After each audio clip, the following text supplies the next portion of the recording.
यहाँ पर देखेंगे तो इसमें राइफलमैन औरंगजेब जो राष्ट्रीय राइफल से ब्रेव ऑफिसर उनकी भी मिट्टी है। यहाँ पर 9 पैरा कमांडो कैप्टन तुषार महाजन जो शौर्य चक्र से नवाजे थे उधमपुर में, उनकी मिट्टी है। यहाँ पर सुशील खजूरिया जो आर्मी में थे कीर्तिचक्र, उनकी भी मिट्टी यहाँ पर है। पुलवामा के कुछ वीर परिवार की मिट्टी है, कारगिल की कुछ वीर परिवार की मिट्टी है। तो वहाँ की फैमिली का क्या रिस्पांस था, उनके माँ का, उनकी बहन का, उनके भाई का क्या कहना था उस वक्त? जब राष्ट्र प्रथम होता है, जब नेशन फर्स्ट होता है, उसके बाद में आपका परिवार सेकेंडरी होता है। कि जो हमारे देश के लिए इतना एफर्ट्स कर रहे हैं और उनके पूरे परिवार को हमारा जी भाई साहब, अच्छा लगता है। वो मुझे रोकते हैं, वीडियो निकालते हैं, वीडियो बनाते हैं। और मैं ये देखा हूँ कि 15 अगस्त, 26 जनवरी, कारगिल विजय दिवस, पुलवामा दिवस के अलावा मैंने देशभक्ति 365 डेज इन एक्शन में देखी है। सबसे पहले तो मेरे सभी देशवासियों को आज जिस तरह से पुलवामा दिवस मनाया जा रहा है, जिस तरह से आप सभी को मालूम होगा कि पुलवामा में 40 जवान जो शहीद हुए थे, उसकी याद में पूरे देश भर में जो है शहीदी दिवस मनाया जा रहा है। वहीं पर जम्मू कश्मीर में भी आज बलिदान दिवस पर कई सारे नेता यहाँ पर आए, कई सारे स्कूल्स के बच्चे यहाँ पर आए, उनके द्वारा शहीदी दिवस मनाया गया। वहीं पर आज कुछ लोग ऐसे भी हैं जो 14 फरवरी की बात करें तो 14 फरवरी को वैलेंटाइन डे के तौर पर भी मनाते हैं, तो उसको लेकर कई सारी बातें जो है वो जुड़ी हुई हैं। वहीं पर आज हम बात करेंगे, हम बलिदान स्तंभ पर हैं और हमारे साथ हैं उमेश जी, जो कि काफ़ी दूर से चले हैं और आज जम्मू कश्मीर तक पहुँचे हैं और इनसे ज़्यादा बातचीत करेंगे। उमेश जी, कितना सफ़र आपने तय किया और कब आप अपने स्थान से चले और आज जम्मू कश्मीर तक पहुँचे?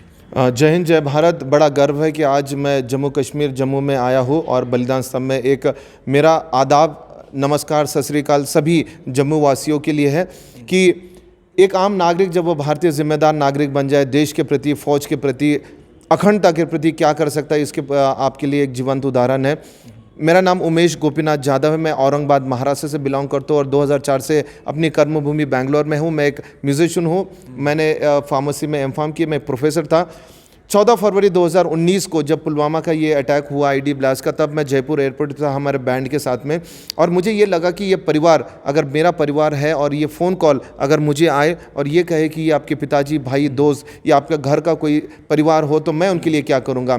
लोग बातें तो बहुत करते हैं देश के लिए, फ़ौज के लिए, लेकिन मुझे लगा कि मैं उन हर एक वीर परिवार के घर पर जाऊँगा, उनकी आंगन की मिट्टी और जहाँ पर उनका अंतिम संस्कार हुआ उस मिट्टी से भारत का एक शहीद स्मारक, एक नक्शा बनाया जाए, ये प्रतीक के लिए कि सभी फोर्सेस ने सैक्रिफाइस किए। तो 9 अप्रैल 2019 को मैं ग्रुप सेंटर सीआरपीएफ बैंगलोर से निकला हूँ।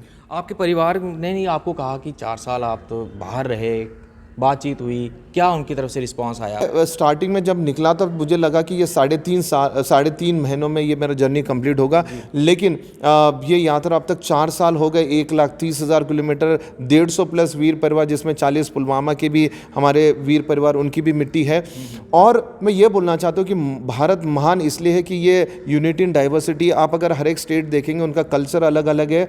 घर वाले थोड़े परेशान थे, नाराज़ हो गए, ये क्या पागलपन है कि आपने बच्चों को छोड़ के देशभक्ति में, क्योंकि इसमें ना पैसा मिलता है, ना पब्लिसिटी है, ना कुछ है। लेकिन मुझे लगा कि ये इतिहास बनेगा। और आज देखना कि 28 राज्य और 8 संघ राज्य क्षेत्र की जो मिट्टी है आज तक कभी किसी ने कलेक्ट नहीं की। और मैं ये बोलना चाहता हूँ कि ये भूमि उन वीरों के बलिदान से भरी है। तो मैं आपके सामने एक जो बात रखना चाहता हूँ कि जब राष्ट्र प्रथम होता है, जब नेशन फर्स्ट होता है, उसके बाद में आपका परिवार सेकेंडरी होता है।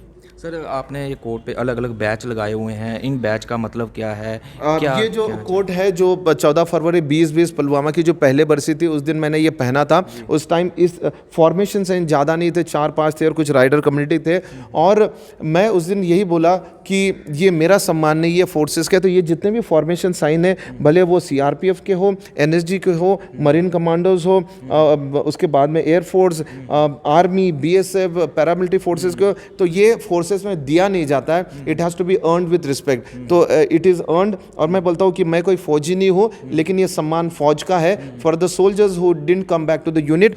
और ये जो जैकेट है इसमें आप देखेंगे कि ये सभी राइडर्स, सुपर बाइकर्स, जीपर्स ने विद रिस्पेक्ट दिया है कि वो बोले कि सर इन फ्यूचर हम ज़रूर आप जो कर रहे हैं देश के प्रति हम कुछ ना कुछ we will do in action to meet all the martyrs family across nation. Sir, इतना लंबा सफ़र आपने तय किया, कई सारे लोग आपसे मिले होंगे रास्ते में, उन्होंने भी आपसे पूछा होगा कि आप कहाँ जा रहे हैं, इतना लंबा सफ़र तय कर रहे हैं, क्या बातचीत हुई उन लोगों से? काफ़ी सारे लोग मिलते हैं, कुछ फ़ोटो निकालता है, कोई वीडियो निकालता है, क्योंकि आपने देखा होगा कि जो मेरी Hyundai Ascent की कार है उसके पीछे ट्रॉली लगाई हुई है, काफ़ी देशभक्ति के उसके ऊपर स्लोगन्स है, काफ़ी आर्मी यूनिट्स के अलग अलग उसके ऊपर चीज़ें लगी हुई है, तो काफ़ी अच्छा लगता है। वो मुझे रोकते हैं, वीडियो निकालते हैं, वीडियो बनाते हैं। और मैं ये देखा हूँ कि 15 अगस्त, 26 जनवरी, कारगिल विजय दिवस, पुलवामा दिवस के अलावा मैंने देशभक्ति 365 डेज़ इन एक्शन में देखी है, और लोगों को अच्छा लगता है कि चलो एक नई नींव उमेश यादव रख रहा है, क्योंकि कॉमन सिटीज़न हमेशा अपने घर गृहस्थी में, अपने संसार में लगा पड़ा है, लेकिन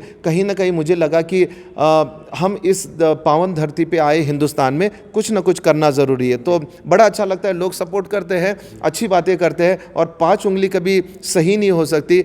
इसलिए मैं बोलता हूँ कि यूनिट इन डाइवर्सिटी है। आज भी हमारे भारत में अतिथि देवो भव, आज भी हमारे भारत देश में मज़हब नहीं सिखाता आपस में बैर रखना। हिंदी हम, भारत महान था, हिंदुस्तान महान है, और इंडिया महान रहेगा। ये आपके सामने एक बात करना। कलश हमने देखे, आपने हर घर जाकर जो है वहाँ की मिट्टी, पवित्र मिट्टी को इन कलश में डाला, और मैं जानना चाहता हूं कि उन परिवारों का क्या रिस्पांस था जब आप उनके परिवार वालों से मिले, उनसे कहा कि हमें आपकी घर की मिट्टी चाहिए, उन शहीद जवानों की घर की मिट्टी चाहिए, तो वहाँ की फैमिली का क्या रिस्पांस था, उनके माँ का, उनकी बहन का, उनके भाई का क्या कहना था उस वक्त? देखो, मैं कॉमन सिटीजन हूँ, ना मैं कोई पॉलिटिशियन हूँ, ना मैं कोई बिजनेसमैन हूँ, ना सेलिब्रिटी हो। एक आम आदमी जब उनके घर पे जाता है और ये बोलता है कि मुझे आपकी आंगन की मिट्टी चाहिए स्मारक के लिए, तो वो काफ़ी भावुक क्षण था। मुझे अभी भी याद है जब वो वीर माता ने मिट्टी दी तो उन्होंने जो कंकर होते हैं उनको निकाल के जो फाइन मिट्टी है वो अलग अलग, आपने देखा कि मैं कभी कुछ लेके नहीं गया, किसी ने पीतल के इसमें दिया, किसी ने मिट्टी में, किसी ने मटके के इसमें। तो ये हमारा यूनिट इन डाइवर्सिटी का प्रतीक है, और बड़ा गर्व है कि आप अगर यहाँ पर देखेंगे तो इसमें राइफलमैन औरंगजेब, जो राष्ट्रीय राइफल से ब्रेव ऑफिसर, उनकी भी मिट्टी है। यहाँ पर 9 पैरा कमांडो कैप्टन तुषार महाजन जो शौर्य चक्र से नवाजे थे उधमपुर में, उनकी मिट्टी है। यहाँ पर सुशील खजूरिया जो आर्मी में थे कीर्तिचक्र, उनकी भी मिट्टी यहाँ पर है। पुलवामा के कुछ वीर परिवार की मिट्टी है, कारगिल की कुछ वीर परिवार की मिट्टी है। तो मैं ये बोलना चाहता हूँ कि देश ने इन जाबाजों को पैदा किया है, और देश की रक्षा में वो हमेशा अपना बलिदान देते रहेंगे। सर, अब ये मिट्टी आपके साथ है, कई लंबा सफ़र तय किया आपने इनके साथ, अब आखिर में इस मिट्टी का क्या करेंगे? पुलवामा में जो स्मारक बना है, मैंने जैसे आपको बोला कि 40 पुलवामा की थोड़ी थोड़ी मिट्टी वहाँ पर गई है, बाकी की मिट्टी मेरे पास में है। इन 150 कलश की मिट्टी से एक भारत का नक्शा एज अ शहीद स्मारक बनाया जाए। मैंने आज इस बलिदान स्तंभ में मैंने ये निश्चय किया कि मेरी यात्रा यहाँ पर समाप्त होती है। इसके बाद में मेमोरियल कहाँ बनेगा, ये आर्मी हेडक्वार्टर्स और जितने भी CRPF डायरेक्टर जनरल वो डिसाइड करेंगे, क्योंकि मैंने सभी फोर्सेस से वो मिट्टी ली, और ये पहला ऐसा स्मारक बनेगा जिसमें सभी पुलिस डिपार्टमेंट, आर्मी, CAPF की मिट्टी लगेगी। और मैं ये बोलना चाहता हूँ कि हम 130 करोड़ ने तो अपना काम किया है, डिसीजन जो है वो आर्मी हेडक्वार्टर से आएगी। जी, बहुत बहुत शुक्रिया सर हमसे बात करने के लिए।